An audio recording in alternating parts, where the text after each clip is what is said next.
Hello there, welcome to HoboRec Q&A sessions. Today we're going to answer some questions from the comment sections, and if you want your questions answered, you should leave some questions in the comment sections, obviously.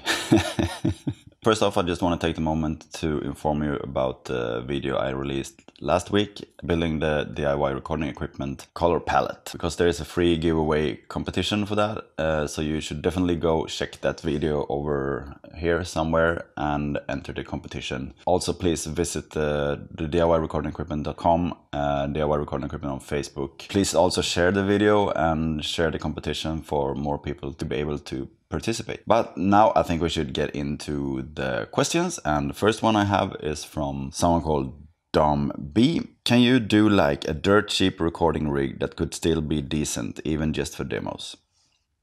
This is actually a really cool idea, and I've been looking around a bit, like buying secondhand stuff on eBay or stuff like that, and I'm gonna do some research, and then I'm gonna try to do a really low budget and maybe make some sort of a challenge video out of it and see how cheap and how good we can make it. So thank you so much for the idea. This is coming relatively soon, I hope. Next question is from Mike Snip, or something like that. How do you set up the headphone mixes for live recording, letting the band all play together in the same room? Love your videos. Thank you so much.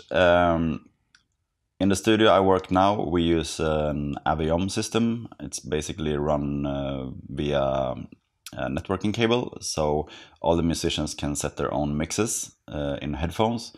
But if you refer to some of the live recording videos I did in my own smaller studio, I just let them hear each other, and then usually I put a floor monitor in front of the singer so he can hear himself singing. I don't think in that situation, if you record the vocals also in the same room, I don't think it matters much if you get some bleed from the monitor of the vocals too.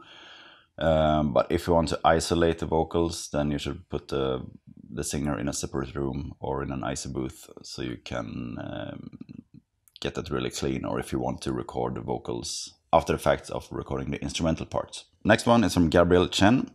I felt like the UAD had slightly smoother 10K. Nice review. Can you just turn off the harmonics button on the overloud? Correct me now if I'm wrong, but I'm pretty sure you cannot turn off the harmonics on the overloud, but you can turn down the input knob and maybe in that way get less overdrive in it. I also definitely felt like the UAD had more 10K. I'm not sure if it was smooth or anything. It was just more of the higher frequencies in the UAD one. But I mean, you can just boost a little bit more on the other twos and you get the same result, I guess. Next question from Herman Pearl. Thanks as always for your thoughtful insights. One thought and maybe a question. What is your opinion on duplicating the interface with something like the API 2 knobs in one place setup? Makes sense in the case of the physical piece of gear, but in my opinion, clunky UI in plugin form. I like the idea of overloud, splitting off frequency and cut boost. I totally agree with you here. I think it's easier to navigate the overloud version since you have one button for the frequency and one for the boost cut. But I don't feel like it's a big problem in the other two cases. I know a lot of people don't like when plugins are trying to look like their physical counterparts, but I don't have anything against that. I don't mind that the look of the plugin also plays a role in how it feels to work with.